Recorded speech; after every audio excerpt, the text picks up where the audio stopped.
Hey, I'm Patricia Greenberg. Well, ageism, I call it the final frontier. Every aspect of aging well, from the science to the myths and the misconceptions, are now further clouded by the pervasive ageism in our society and unfortunately throughout the world now. We all play a role in perpetuating ageism, and I'm now devoting my time and energy and space on my platform to explore this and how to inform others. My guest today is Dr. Tracey Gendron, and she serves as the chair of the Virginia Commonwealth University Department of Gerontology and the executive director of the Virginia Center on Aging. And she is the author of Ageism Unmasked, Exploring Age Bias and How to End It, as well as contributing to numerous books and other printed materials devoted to ageism and aging-related topics. Welcome, Dr. Gendron. Thank you so much. Glad to be here. So let's start out by having you define ageism. That is the big question, isn't it? And it's actually way more complicated than most people think. So broadly, ageism is every time we make an assumption, a judgment, we stereotype, we label somebody based on age, we're falling into the trap of ageism. And that can be directed at somebody who is perceived as older or perceived as younger. So if we're looking at someone and say, well, you're too old to be a new mom, you're too young to supervise this particular person, we're making an assumption about them and we're slipping into potentially discriminatory behavior. So that's what I call other directed ageism. That's when we see somebody else and we're directing it at them. But ageism is also internally directed. So it's the fear and the shame and the dread that we carry around about our own aging. And that's actually quite powerful and the form of ageism that's less explored and less talked about. And yet it's the one that actually has some really serious health consequences to it. So it's other directed, it's internally directed, and then it kind of exists in all of our relationships. It exists in policy, it exists in the culture. So it's very normalized and it's very invisible, which makes it so insidious. It's even hard to identify because we've all grown up with it. So it makes it hard to put your finger on, like, is that ageist? Is that not? But more and more people like you and I are starting to speak about it, raise awareness of it, bring attention to it, which means the times are changing. So now we're providing people an alternative. It's yes, it is so ingrained in us that to almost dismiss older people, to be have disdain for older people. Yes. And what we're really doing is we're turning that in on ourselves. I mean, you couldn't be more clear about that. But besides the obvious, workplace discrimination, being passed over for a date, dismissed in the store, in great Frank, Gracie and Frankie, the show, they had an episode about them being dismissed in the store where the cashier was paying attention to a young woman and flirting with her and not paying attention to them. I have experienced that on a number of occasions. Mhm. So it may seem when you see some of this on TV or written into a sitcom or a movie that it's an exaggeration, but it's not. I'm here to tell you firsthand, it's happened to me on more than one occasion. What are some of the other examples of age discrimination that we're not so readily aware of? Yeah, it comes in so many different shapes and forms from, the innocuous kind of language, hello, good morning, young lady or young man, when it's somebody that's clearly old, to the things that we say about ourselves, I'm too old to learn a new language, start a new hobby, take on a new challenge. And that is really reinforced. So it's within us, and then it's how other people treat us. But it's more than that too. If you think about, ageism in the workplace and you think about kind of some of the code words that we use when we're hiring people, fresh perspectives, new ideas, those are all code words for we don't want older people to apply here. So it's built into the fabric of like our marketing and our branding and our policies. When you think about the fact that we have a thriving anti-aging industry, think about that for a second. What is anti-aging? Anti-aging is death, because aging is the process of living. That's what aging is. You can't be antithetical to that. We're all living, we're all growing. but it's at that level that it exists, and that's so beyond the workplace. That infiltrates our very being. That infiltrates everything. And then it's also very gendered. So it's directed at women and around femininity in different ways than it is towards men and masculinity. So many layers of it that it's like you got to peel it all away. It's what is so frightening to me. I don't have another word for it. Is it is pervasive, and we do make fun of ourselves, but the amount of and Tracey, I will tell you, it's absolutely biased towards women, or more discrimination towards women, if you will. From the office that wants a young, pretty girl at the front door, Mhm. that won't have the representative, or the face isn't the older. That's why these older models that are coming out, being on the cover of magazines, and being there's not enough people in the younger age group, to speak to the wider society. So women our age, in the 50s and 60s and 70s, this is who we should be turning to for our advice, for our fashion, for how to live, for our companionship. But the thing that's so disturbing to me now is all the AI that a lot of friends my age. I have a tight knit group of girlfriends and male friends. We're a tight group of people. I still say kids because we all grew up together, and they're putting the AI photos on their social media, and cartoon. I don't have any cartoons on my social media, but people are putting cartoons of themselves, and this movement towards that you just can't bear yourself to anybody anymore, is that is something that, how do we counter that? Because the media bias towards youth when discussing wellness completely leaves the older adult out of the equation. It does. And meanwhile, as you were saying, there's a demographic shift that's taking place. And we know there's going to be more older people than younger people. That shift is by 2030. There's going to be more people over 65, with the fastest growing demographic being people over 85. So there's an unprecedented opportunity here to think about all of this so differently, to really purposefully give older people voice. And I think, to your point, social media has done a lot of damage in a lot of different ways. One of the easiest ways that we can counter it is by investing in personal relationships, and by investing in those relationships with people of different ages. So when you think about it, we're all role models for what it means to be our age. The way we talk about it matters. The way that we share it with other people makes a difference. So if we were to have friends that are both younger and older than us, it gives us a chance to build those relationships with people and role model that for other people. One of the best ways that we can fight ageism is having positive relationships with children and older people. Okay. So it's nurturing that. Yeah. And that's just human to human. And AI will never take the place of human to human need and connection. I, it's funny. I used to not want to be around my daughter's friends. Well, she's in her early 20s. And it was like, now I love being with them, and I love telling them what I'm going through. And, kids go through that period. They don't want anything to do with their parents. And then they kind of come around. I joke with all my friends about it. Oh, yeah, they're horrible when they're 18 or 17. Just a couple of years, they'll like you again. Don't worry about it. But that is something that we need to work towards, whether it's kids. You work in a university, you're around a lot of young people. I love that you said that is to be a role model for them. Now, you've been at this for a very long time. I have to commend you. You're one of the early pioneers in gerontology. A lot of people don't know what that word means, and it encompasses a lot. Mhm. And the I think that word alone, connotates older adult. Mhm. And how do we get, there's so much to talk about, and I don't think in the pre-interview I even brought this up. How do we get younger people involved in gerontology, to go Mm. into medicine, to science, to research, to care facilities, whatever it might be, to get involved in that industry? Yeah, there's so many possible paths to this. And the first is the question of why don't people go into it? And the answer is ageism in its many different forms.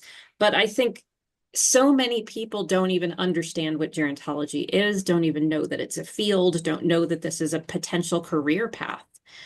So I think raising awareness of it first.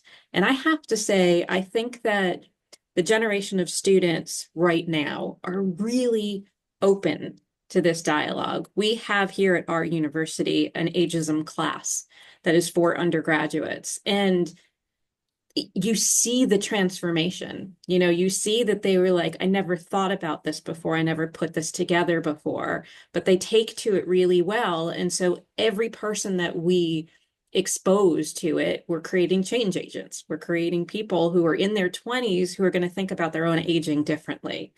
And this is the first time we're doing that we're really investing in people younger to be able to do it. So first is raising awareness of it.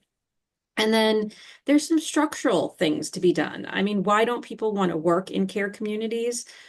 Very often they don't get paid enough for a full-time job, or they can't get a full-time job and they have to work multiple jobs and they don't feel as if they're valued. So it's not even that we just don't value older people. We don't value the people that are working to support them. So there's so much advocacy that needs to be done in that space. Plus, when you look at nursing and medicine and social work, geriatric training isn't something that is naturally embedded into the curriculum. There's no mandate for it. So you don't have people who want to go into it or who even know. So there's like layers of things that I think we need to do to really raise awareness and then attract more people. One of the things that this all too well, is one of the things that helps us as we get older, especially in the older adult, the over 65, over 75, is volunteering and giving back and living with purpose, is getting out of yourself and your head to whatever level that can be.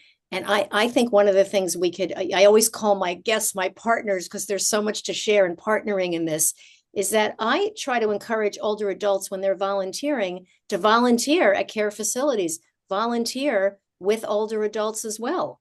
That and people say, I don't want to be around old people, or, I don't want to be around illness or sickness. That's not what it's about. There's so much more out there. You can, play games and play cards and teach classes. And there's so much to do because older adults are so open and so receptive to learning new things. That I wish we could crack that nut, because as the older I get, the more I want to go back to school. I want to learn more things. I want to take more things on. I don't have enough time in the day. And I wish people would see it that way, because that's the reality. Everyone I speak to wants to do something new. Yeah, I think you're 100% right. And I think that we need to start thinking of lifelong learning as the norm, not the exception, right? Because I think what you're saying is purpose never goes away. The desire to contribute never goes away. But when we talk about like later life, we think of retirement and we think of people who used to work and now they're living a life of leisure. But meanwhile, the vast majority of people who are older want a reason to get up in the morning. They want to contribute in some way. They want to be able to plug in, but we don't have enough defined roles for older people. Volunteering is one potential path, but there's countless others. And we need the value and the wisdom and the lived experience of older people and people of all ages to continue to work, to volunteer, to be mentors, to be mediators, to be all kinds of things. But when we shut the door because we're ageist and assume like you don't have anything to give, we're not creating those pathways for people. So you're right, learning is lifelong. We need to look at university as a place where people of all ages should come to learn and get degrees. That's a question I have for you, is that I know people are embarrassed to go back to school. So do you have older adults coming in to school to get degrees? Yeah. Oh Okay. yeah, gerontology especially. About half of Interesting. half of our student body is people that are in their 30s, 40s, 50s, 60s. Wow. We've graduated people in their 70s with master's degrees. So yes, absolutely. One of the things I like to say is the word retire is just a word. It just means that you put that aspect, you just finish that. That Yeah, retire means you just close the door on that one thing. And maybe you not even close the door on it. You just stop that one thing. Look at athletes, Olympic athletes retire at 21. So exactly. it's just a word for something that you've finished doing, that Yeah. that you said. Yes, I Mhm. like to say retirement is a social institution. Retirement is not a life stage. So retirement says you close the door, you used to work, but it doesn't tell me who you are Right. right now and what you're interested in right now. So there's nothing strengths-based about it. It's a Yeah. withdrawal. I tell Yeah. the listeners, dig deep, sit down, write a master list about everything you've done in your life, what you like, what you didn't like, and maybe you'll pull out that one thing that you Yeah. put down and put away for 50 years and pick it up again because now's the time to do it. It's a big wide world out there with so much to do. That's So what I much to know. do and Yep. so much need. Yes, Yes. yes. So, we were talking about, especially with wellness and the older adult is often left out of the conversation. How does this affect social and societal attitudes towards older adults? Yeah. Wow. I mean, it's powerful. So social isolation is a problem, obviously, for people of all ages. But when you think about it in relation to ageism, it feeds exactly into what we were talking about. If there's no roles for older people, and if we're not welcoming them to contribute in meaningful ways, then it's easy for them to become isolated. It's easy, even self-imposed isolation, where it's like, well, people are just going to say I'm too old. I'm not going to feel a sense of belonging. People aren't going to want me there. People aren't going to value what I have to say. So it's really easy to become disconnected from society. And then when you layer on top of that, that age segregation is one of the last acceptable forms of segregation. So the retirement homes, the continuing care retirement communities, assisted living, we take older people and we institutionalize them and pull them away from the rest of society, which makes that isolating, but also adds fear. Because then you look at people behind the wall as others, as different, as something to be afraid of. I don't want to be around those older people. I don't want to be around those people with disabilities. The So separation is so clear. It's so crystal. separation is so clear, and we have structured society in that way. Meanwhile, most older people, where do they want to live? In communities, in their homes. They don't want to live behind the wall. So, I think there's so many layers to it. I'm such an advocate of the Golden Girl model. I tell everybody that it's totally fine when you get older to have a roommate, but I don't, that's for college students. I think roommating is amazing. And there's some studies being done in Europe about young people who are going to college and can't necessarily afford their own apartment, moving in with an older adult who needs assistance. So in exchange for their Yep. rent, they might do some food shopping or accompany them to appointments. I think it's the most beautiful thing. You know, Yeah. that is something, Dr. Gendron, I want to talk about that a change in society that if I could do anything to reverse this, I would do. People no longer live in the homes with their grandparents. Yeah. And in my generation, your grandparents either lived nearby, and in some cases, and I grew up where my parents there were periods of time when a period of time where my grandparents came to live with us. So I knew what it was like to have grandparents and multi-generational in the house. We gave that daughter my gift by default. My mother-in-law moved in with us and lived to be 103. So my daughter knew what it was like to have an older adult in the house and the needs and the changes and the heartache and the pain that comes with somebody aging and getting older, not only for the person, but also for those of us around us. And I think to your point about warehousing, I hate that word, but it's what it is, and institutionalizing older adults, kids no longer have the benefit of having a grandmother or a grandfather around. Yeah, it's true. And that's actually one of the turning points when you look back in history and you go back to like the Industrial Revolution that turned us toward ageism is that separation of intergenerational families. Because you're right, we not only lived in the same house, we lived in the same communities, and caregiving was thought of as kind of this natural part of life. You cared for your kids, you cared for your parents, you cared for your grandparents. But when people started moving farther and farther away from each other and families became dispersed, that model changed. So now, if you don't have any exposure to an older person in your life, you're definitely more inclined to have ageist thoughts because you're less inclined to have that close relationship with someone who is a role model for you. So I agree. That's a huge, huge factor. As an observer of all this and a gerontologist, what changes have you seen, I guess both good and bad, that um, what good changes have you seen? Let's, what are some Oh. positive, what's the positive direction we're going in with this? The Yeah. good news is there's so much positive stuff happening. I mean, look, you and I wouldn't have had this conversation probably 10 years ago. But now, people like you are popping up everywhere who are going, wait a second, this is important. Let's talk about this. And it is okay to be old. There is nothing wrong with being old.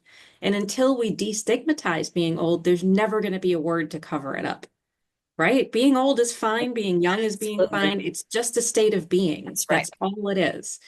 So that's good news. There's more people who are doing research, who are writing books, who are speaking, I see the movement growing. Yes. Yes. And I think that is just going to continue. So I see a lot of hope.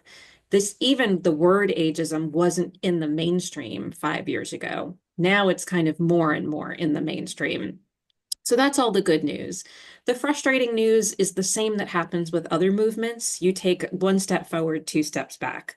And there's always going to be, the pushback against it. And there's always going to be the capitalism about the people that make money from it. And the Right. Oh, yeah. anti-aging Oh, yeah. industry is a Mhm. great example of people make billions of dollars off of ageism. Right. So there's always going to be that tension, but I think there's a lot more good news than bad news.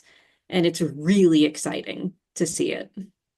We're going to talk a little bit now about, the medical profession and healthcare and the role that's playing in the good, the bad, and the ugly, with aging. But I want to talk about starting out with you and what you see is the fear of death. That Mm, seems to be the driving force. People are terrified to die, yeah. and anything that gets you closer to that. So I often think the bigger picture is someone is so afraid of dying, of not being here, that's what's fueling the anti-aging. I don't Yeah. even know so much that it's cosmetic or that it's a sense of belonging. It's terrified of not being here anymore. And so that I think is pervasive among the healthcare workers as well. Mhm. Yeah, I think there's kind of two components to it Mhm. as I see it. And fear of death is 100% one of them. Huh? And that does underlie ageism for Yeah, sure. You're right.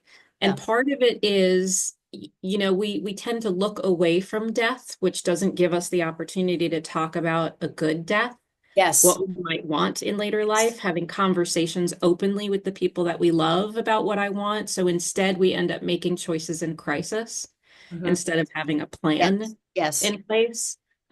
So I think that absolutely underlies it. I think the other piece of it is fear of loss. So we fear dying, but we also fear losing and losing our loved ones, losing our abilities. I see a lot of people that are afraid of cognitive loss, that Mhm. are afraid of physical loss. There's ableism that kind of comes into that as well, but it's all really understandable. And with aging does come change and does come loss. It's not all wonderful, but neither is any other stage of life. That's right. Loss is like it's all Yes. throughout our Yes. lives. We just tend to talk about the loss more than the gains in later life when there's still gains there too. So yeah, I think it's also what makes it so complicated is that there's truth to pieces of these fears because we are going to die, because we are going to have losses. But if you turn away from them, it doesn't make them not happen. Right. So Right. The sticking your head in the sand and the it denial, as is you say, that then you're faced with so much chaos and crisis and craziness. exactly in the moment. Yes, exactly. And Yeah, then, the worst part about it, I think, is as you get older, if you're belligerent and you're not cooperating and you drive people away, it's a self-fulfilling prophecy. You'll yeah, end up alone. And that's the last thing you want is when you get older is to be alone. absolutely. Yeah. I do know that the medical profession, with all of its advancements and, people living longer and healthier, they still treat people 50 and over the same. So whether you're 50, 60, 70, 80, 90, each decade brings a different nuance to it. And I think the needs of a 60-year-old, a 70-year-old are different than an 80 or 90-year-old. So Yeah. what are some things we could do if it's yourself or you're going into a hospital or a procedure or just a doctor's appointment? What are some of the things we can do to counter that? Yeah, and you're right. And it even goes beyond that a 60-year-old is different than an 80-year-old. It goes to one 60-year-old is different from a second 60-year-old, Yes, yes, yes, right? So like yes, age in yes, itself is a really bad predictor of health, a yes, really bad predictor of anything. yes. So unfortunately, because we live in the ageist society and ageism is baked into our healthcare system, we have to advocate for ourselves. And we have to constantly remind our own practitioners to look at me as a person. Mhm. Don't judge me by my age. Don't discount that I have pain because I'm older. It may not be normal. It may be something that's treatable. Make age kind of one little piece of the whole picture that you are seeing, which is me. And I am different than somebody else that is my age. My background is different. My identities are different. Where I grew up is different. Like, if anything, if we all could constantly say, aging, biological aging is only driven 25% by our genes. Mm. 75% of it is our unique path, whether that be our environment, our choices, our personalities. So if somebody's just making a decision about you based on age, that's 25% of you. That is not even close to the majority. So I think it takes a little self-advocacy for us to be able to have those conversations and say, I need you to see me. And choose a doctor, because that's another thing. We can shop around for them Yes. that that gets that Yeah. and that respects that. I had it said to me the other day something about, well, now that you're at an age where you can't be doing A, B, and C anymore. It was from a doctor, and I was stunned that he said that.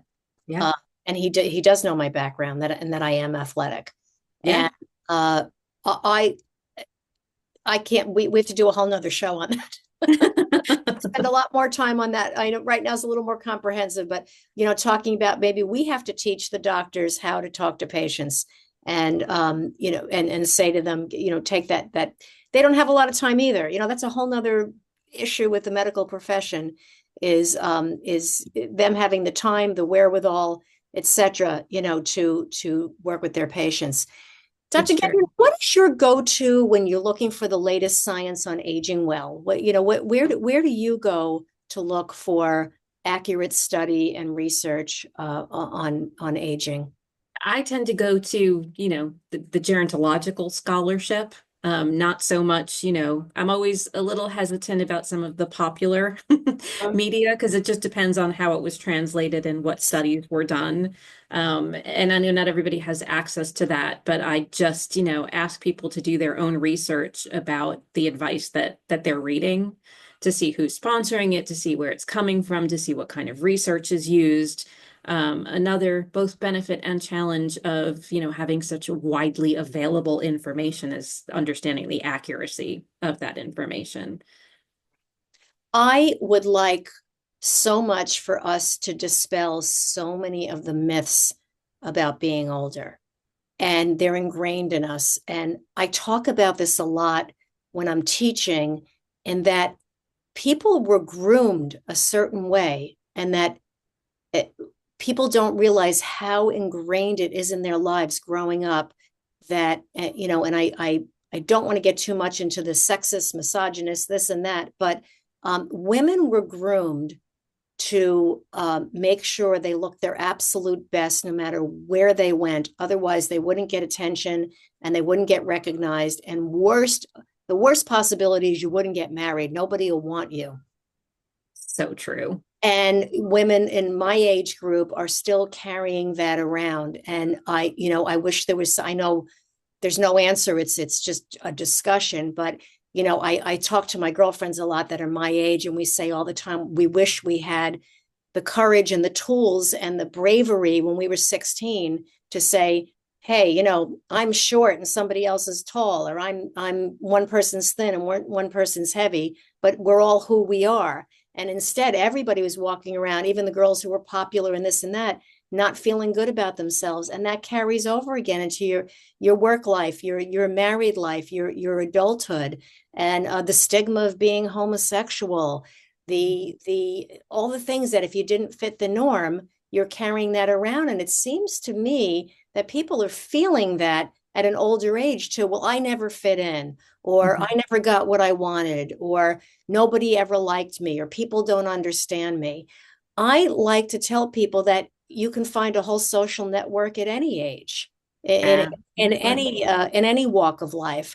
But it's Exactly. important to understand that that's what we were taught. It was reinforced over and over and over again in our lives at every single age, what you had to be in order to be successful and to get ahead.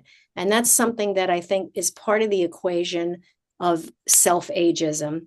Hmm. We take that out on ourselves, and it's nothing could be further from the truth. Everybody has something to offer. Everybody's relevant. I hate that word irrelevant. You hear people, oh, they're no longer relevant. Yes, every human being is relevant from the day they're born to the day they die. Absolutely. Yeah, I love that so much. And I think within that, there's an opportunity to say, well, if I couldn't do this at 16, if I didn't have the capacity to kind of take my power then, you can do it now. Right. Right. So you can put a statement out now to be like, this is what my age looks like now. This is kind of the power that I bring to that. And that to me is truly how we change the system. That's how we disrupt ageism. Because it's going to happen one person at a time. And it's going to happen when you finally say, I reject all of those things that I was taught back then. I reject that I have to fit into some mold. I reject this concept of act my age. What does that even mean?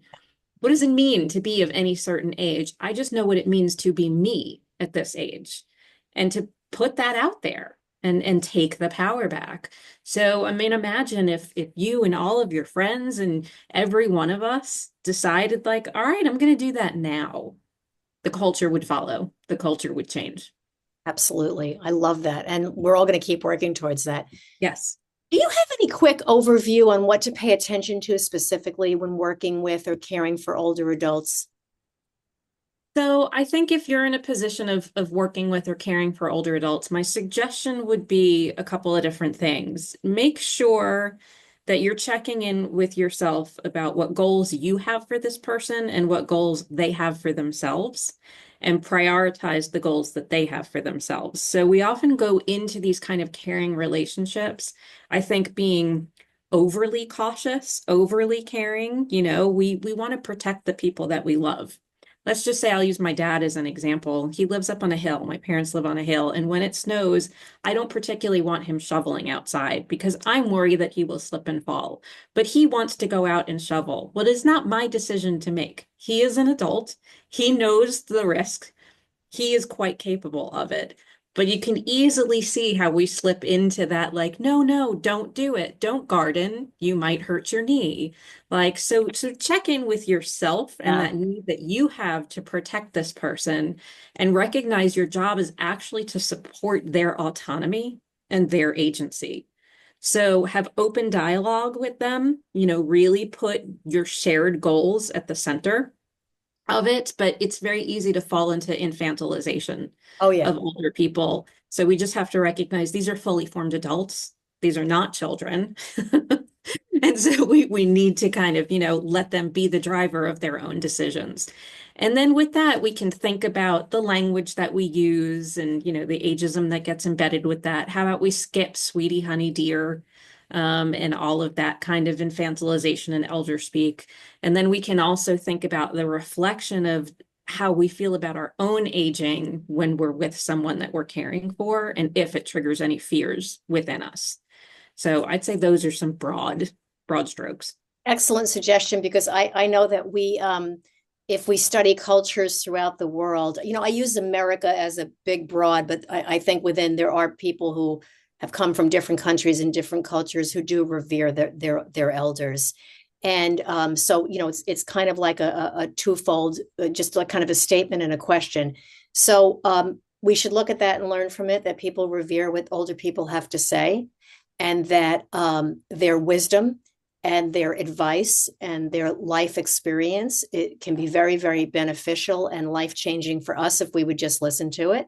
For I was sure. one of those kids that listened to my grandparents. I liked the stories about, even we went uphill both ways in the snow when we were your age.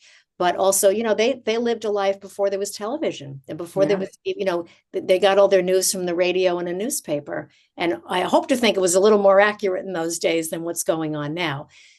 So there's that reference for the elders in our community, that people feel secure around them and they feel safe.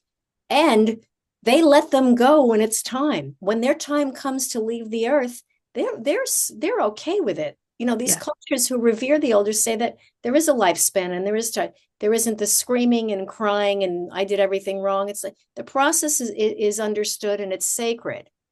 So, which brings me, what I want to talk to you about is the um, lingo, the language we use towards older people. And it's becoming less and less, for lack of a better term, politically correct to call somebody a geezer, blue hair. Even seniors become a bad word. Silver and gray are, I think, on the edge right now. So talk to me about that, Dr. Tracey Gendron. I want to hear your opinion as a gerontologist. Tell me about this lingo and where we're going with this, because it is becoming difficult to refer to older people without, there's just one term now, it's older adult. Mhm. Tell me why these terms, I understand the negative connotation of calling somebody over the hill, a geezer, etc. But do you think it's taken to the nth degree now? I don't. Okay, okay. I think that there's an appropriateness and a necessity to it because these words that we've used, well, geezer obviously is Yeah, disparaging, so yes. not that. But let's say elderly. Okay, elderly is a word that a lot of people will use to say, well, that person is elderly. So the problem is when we lump people together like that, then we're assuming that it's like a homogenous group of people that are all alike. And the problem is when you look at later life, and as you were saying, let's just look at 50 and older. Yeah. Okay, we're talking potentially about people in a 50-year span Right. of It's their a, life. it's a million lifetimes, You right? can't lump all of these people together and put them in one category in one group that makes any sense. I'm also not a proponent for using generational labels for the same reason. Oh, What okay. does it mean to be a Gen Z? What does it mean to be a baby boomer? These are like 15 years worth of people Yes. in there. This doesn't say anything about who they are as a person.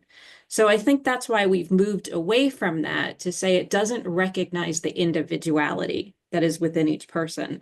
What makes it more complicated with later life is that you know how we have these developmental milestones in early life. We know when someone's going to roll over, when they're going to walk, when they're going to eat solids, when they're going to potty train, things like that. And it's all within kind of these normed phases. Later life is just the opposite. We become less like each other and more like ourselves. So we don't have norms for developmental milestones in later life, which Very, means that, again, a term like toddlerhood just doesn't translate to later life. There is no expectation for when somebody is going to do a certain thing. So those labels have done some damage by making us see older people as other, as all the same. So I like older adult, I like older people. Again, I don't think there's anything wrong with calling somebody old. yeah. Old is just like, it means you're longer lived. Yes. That's all that it means. So until we remove the stigma from that, there's never going to be a word that's okay, because underneath it is still going to be that sense of shame. But the goal is to see each person as an individual. And I know that's hard. Our brains don't like doing that. Our brains like labels, and I get it. But that's why I find it problematic, in later life. It's interesting. Dr. Tracey Gendron, thank you so much. This has been I'm sorry we're at time, but this has been so wonderful to be continued. We'll do it again because Yeah, there's still so much more to talk about. And would love to. it's been wonderful to talk to you about all these issues and how we can love and care for and respect people at any age, regardless of what that might Absolutely. be. Yeah. And Thank you so much. pleasure. And thank you so much for joining me here at Age Well. And for more information about Dr. Gendron and her work, you can reach her at traceygendron.com. Now, my last question for you is, what do you like about getting older? Oh, there's so many things I like about getting older, but I think the biggest one is going to be I care less and less about what people think. because it's just, I am me, and it's like, take me or leave me, but this is who I am. That is one of the most empowering statements, is to stop caring what people think. And I love Yeah. that. And Yeah. keep going, keep up the good work. Everything you're doing is amazing. And I Thank want you. to thank you all for listening to Age Well. Please subscribe to my channel, Patricia Greenberg, Age Well, for our engaging discussions on all things aging well. And look for us on Facebook, LinkedIn, and Insta as well. Thank you for listening, and stay well and stay safe.